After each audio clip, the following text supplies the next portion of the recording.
Hi friends. So basically all of my videos have been sunshine and rainbows. My goal throughout this journey is to spread happiness and positivity to others, hence my motto, Posi Vibes Only. But today is going to be a different video. For today's video, I decided to finally open up about my mental health journey. So this is a very different video from what I usually film, but I felt the need for a while now to talk about this, and hopefully somebody watching this will help them throughout their journey, because you never know what someone is going through, and mental health is super important. I think we each need to help ourselves get better mentally, so therefore I'm just going to be talking about my mental health journey from last year and how I'm feeling now and how I got to this point in my life. I hope this video helps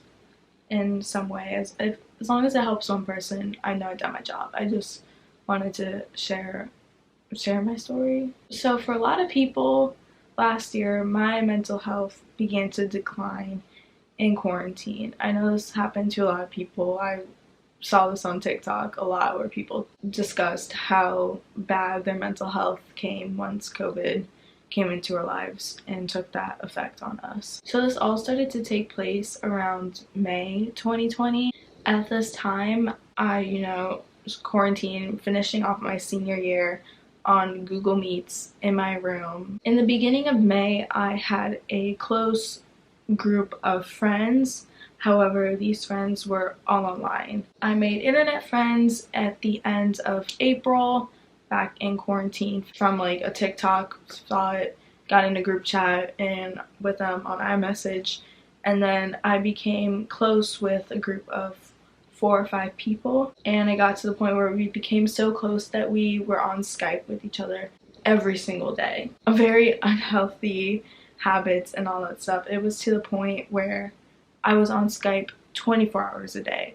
I would not leave my room unless it was to, go to the bathroom or go get food or whatever, but I would stay on Skype almost the entire time. I fell asleep. We would have like sleepovers on Skype every night, and looking back, that should have been such a big red flag right there. I was kind of closing off on the real world and my real friends, family, all that stuff, and I just kind of locked myself in my room with these people I've never even met before. So I kind of it was draining, and I didn't even realize it. I loved these people with all my life. I was having the greatest time learning more about them, talking about Ariana Grande, watching movies together, listening to music, and all that stuff. But it was such a big problem that I wasn't leaving my room. I would stay in this exact spot, have my laptop open, charging it the entire time, just talking to these people from all across the country, and closing myself off to the real world outside where my friends and family are, and all my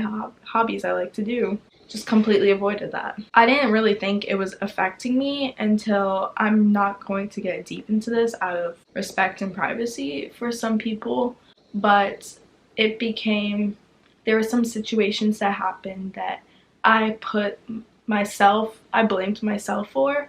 I kind of became more of a therapist and caretaker instead of an actual friend. And my personal issue is that I'm a very compassionate person. I care so much for people. I put other people's needs and feelings before my own. And it came to the point where I was so caught up in making sure everyone else is okay, I wasn't asking myself if I was okay. The negativity and just the issues with other people's mental health was I was kind of getting sucked into it. It was kind of pulling all the positivity out of me, and suddenly I realized I wasn't okay. I don't know, I just became so caught up in with these people. I didn't really, I'm not trying to be disrespectful to these people. I think all these people are great. It's just that I was so caught up with communicating with them, I was forgetting about this actual world I live in, just everything around me in real life. I was just forgetting all about that. And then eventually my mental health started to decline. I really wasn't okay at all. There were days when I would cry all the time. I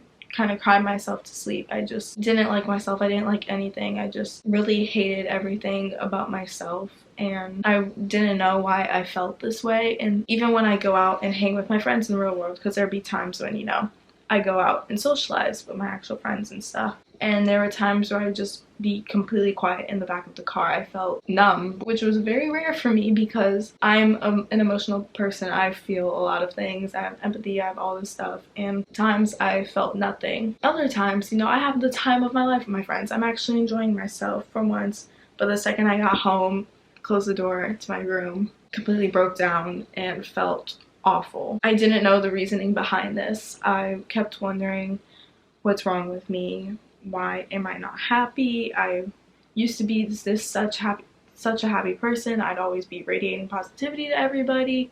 I'd always be smiling, making people laugh. Like, what's the matter? I don't feel this way. I don't feel good. I don't know why. Like, I didn't want to be here. I just couldn't figure out why I felt this way. It scared me and it made me very upset. I would break down about this every single day. I'm sorry for looking super rough right now. I'm in the middle of editing, but I did actually forget to share this part just when I was discussing my mental health and how I said I didn't know why this was happening. I did remember actually it was also due to the pandemic itself and what was going on in the world, because Black Lives Matter, all the stuff that was happening, police brutality, I know it's been an ongoing occurrence, but just seeing it all over social media was really affecting me mentally, because it just broke my heart seeing this. And, you know, being a person of color, this was very hurtful to me, just seeing how Black people were treated and stuff. So that affected me a lot. And also just kind of being closed in during the lockdown of the early stages of the pandemic. Being a very social person, I'm very outgoing. I'm always out doing something, hanging out with friends and stuff. So kind of not being able to do that, it affected me some kind of way, and I kind of became depressed because I'm like, I don't have these I'm not having as many social interactions as I used to have. I'm having it with people on the internet, online, rather than having it physically out in the real world, and that was affecting me a lot because I was a very social person. And even during COVID, it was still pretty unsafe to hang out with my friends, but I was still able to hang out with a few of them just because my family could see how bad my mental health was and how much the lack of social interaction I had was getting to me. So they felt it was necessary for me to get some kind of interaction with friends just to see if that would help me feel better. And in a way, it did for the time being, but it wasn't constant. Before I completely realized what was happening, I would have, you know, a mental breakdown every once in a while, and then it started becoming to every other day. And then it started to happen every single day and night, and that's when I realized that something was up. But I didn't really talk to anybody about this except my best friend Faith, because she was kind of going through something similar, and I knew she was the best person to go to for advice. She was the only person I really was vulnerable with. Everyone else I kind of just tried to bottle up these emotions because I didn't want people to feel pity for me. But it got to the point where my parents were starting to notice that something was off. Again, I was locked in my room here all the time, and it came to the point where my entire appetite changed. I wasn't really hungry and I wasn't eating. I didn't have an eating disorder, but I would say it was kind of disordered eating a tiny bit. It was just, I really didn't want to eat. I remember one day my mom tried to force me to eat, and I broke down in tears and I was crying, and it was just hard for me. I wasn't hungry for some reason. I just really didn't want to eat. I don't know why, but I looked skinny. I was losing weight. Like on the outside, on social media, I was still posting. You probably thought I was living my best life because that's what I wanted to make it seem like, but really it was the worst period of my life. I was at rock bottom at that time. That also goes to show you that social media is fake. Someone can be smiling on their picture and you look like, wow, that's a genuine smile. They're having so much fun. That was me. It didn't seem like it. I wasn't. It was at the lowest point in my life. But after my parents kept questioning me and stuff, and they kind of confronted me about all these situations, and they're like, something is off, what's wrong with you, all this stuff, I finally told them. I was like, I think I'm depressed. That's kind of when I realized it.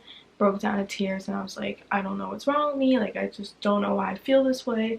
and all this stuff, and they're like, okay, we need to sit down and talk about all this stuff. And eventually I kind of told my close, you know, some of my best friends in real life about the situation too. Kind of just opened up about it and became a little bit vulnerable to the subject, just seeing if anybody had any advice or if anyone was going through the same thing, just at least they're not alone in this. And I broke down in tears an hour after because the responses I got, I still have everybody's responses on a notes app because the things they said made me break down. It was beautiful, all the words of encouragement and all that stuff. I realized how lucky I was to have these people in my life and motivated me to want to get better because it was a really, really bad time in my life. And it got to a point where my acne was absolutely terrible. I didn't know depression can mess up with your acne, but it was very bad, and I just didn't take care of myself physically and mentally. I didn't really film YouTube videos because I didn't have the motivation to do it anymore. I just wanted to stay in my room all day and be on my phone and cry and sleep. But things started to get better, probably say July maybe. There were ups and downs with my mental health. There were some days where I would, you know, feel good and I'm like, okay, maybe, you know, this period is over. Maybe I'm doing better. And then the next day I would feel terrible. I adopted unhealthy mannerisms, coping methods. They're all very unhealthy and toxic. What my parents decided though, they said, okay, we need her to, you know, do something she loves doing. Maybe this will help her get better. So they put me back into dance, and then I started going to dance with my cousin like every other week in maybe the end of July into August, and I'd say all my problems went away for that period of 2 hours. I was so happy at dance, although I'd come home and then everything would crumble all over again and I felt terrible. At least I know that dance helped in a little bit, and I felt my best when I was at the studio with my cousin and just thinking about the dance moves rather than my own emotions, if that makes sense. And then finally I agreed to do therapy because my parents had brought it up before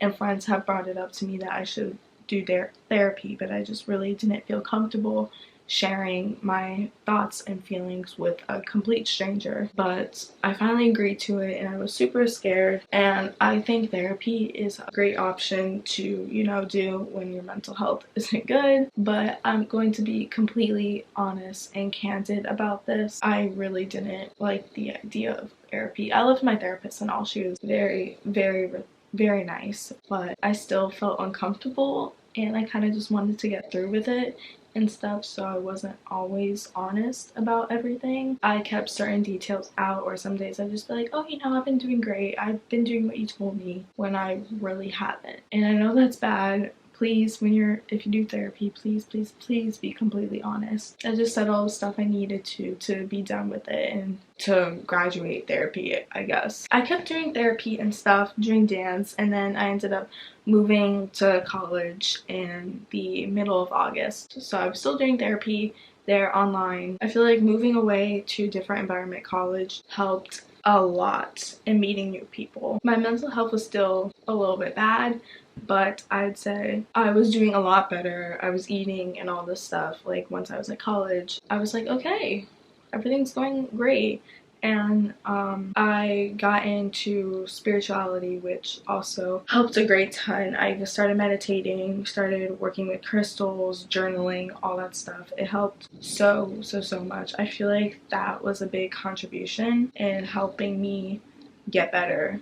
Obviously, my friends and family helped me get better. That's the biggest part. But I feel like another big part of me getting better was kind of getting myself into the practice of just journaling, meditating, and spirituality, learning about all this stuff. Honestly, I started feeling happy. I wasn't crying every other day. I was actually enjoying myself, which was really good. For a while there, my mental health was great. I didn't have any problems, you know. My depression was kind of over, I'd say, or I really just wasn't depressed anymore. I was kind of really enjoying myself, enjoying my first semester in college. But my mental health did kind of decline again back in February and kind of ended in April, just kind of the last semester of my freshman year. I don't know why my mental health started to decline again. It kind of just came out of nowhere. It wasn't as bad as last year's round, I'd say, but it was still pretty rough. There was one person in my life who was one of my best friends who I started relying on in order to make me feel better. I was very dependent on this person, which was not good because I don't want to be depending on anybody. I kind of just want to get through things myself, and it's okay to ask somebody for help or to just have someone be there for you. But it's very unhealthy, very toxic to just kind of have one designated person they're going to go to every time. It can be completely draining for them. You shouldn't expect anyone to make you feel better. It was like, if this person didn't make me feel happy, like nothing was going to make me happy that day. I was going to have a mental breakdown. I was relying on this one person for my happiness, which was not good. And this happened for a couple of months until we just started distancing on our own, and I kind of went back into journaling and all that and meditating because I kind of stopped during that period of time when I was relying on this person. But as we started distancing, I kind of just, kind of got myself together, kind of started focusing on myself once again and doing things just for me. And I was having fun with my other friends. I don't really know how I did it, but I guess we got better again, and I moved back here because our dorms kick us out at the end of the school year since our freshman year was over. And ever since I've been home, I've been thriving, actually. I've never felt this happy in my entire life. I have my journal, my tarot cards right here, my crystals right on my nightstand. I do that every single day and I feel so happy. I'm into reading books, I'm hanging out with my friends, hanging out with my family, working out, going to dance every week, and I've never been so happy and felt so free in my life. And all because I've just been spending time with my friends and family that love me genuinely and are here to help me in life, and just working on myself. Like, when you take the time and distance yourself from people that help you adopt unhealthy habits or just toxic people in your life, and you just drop them and work on yourself, everything gets so much better. And focus on the things you love. Do the hobbies that you're passionate about, and just take all the time you need for yourself, kind of learning more about yourself, learning about your emotions and your lifestyle, what makes you happy, what makes you tick. Journal every day. I've honestly been thriving, and I felt like there was this new chapter in my life that started about a month ago, and I've just been living ever since. I'm very happy and satisfied with myself physically, mentally, and emotionally. I'm so happy with my growth, and I'm so happy as to where I am right now. And that's my story, I guess. So I really hope this helped at least one person there, and that you realize it will get better. But yeah, I hope this video gave you guys some motivation, encouragement, and confidence to keep going. Please work on yourself because your mental health is super important. I will see you guys soon for my next video. Bye.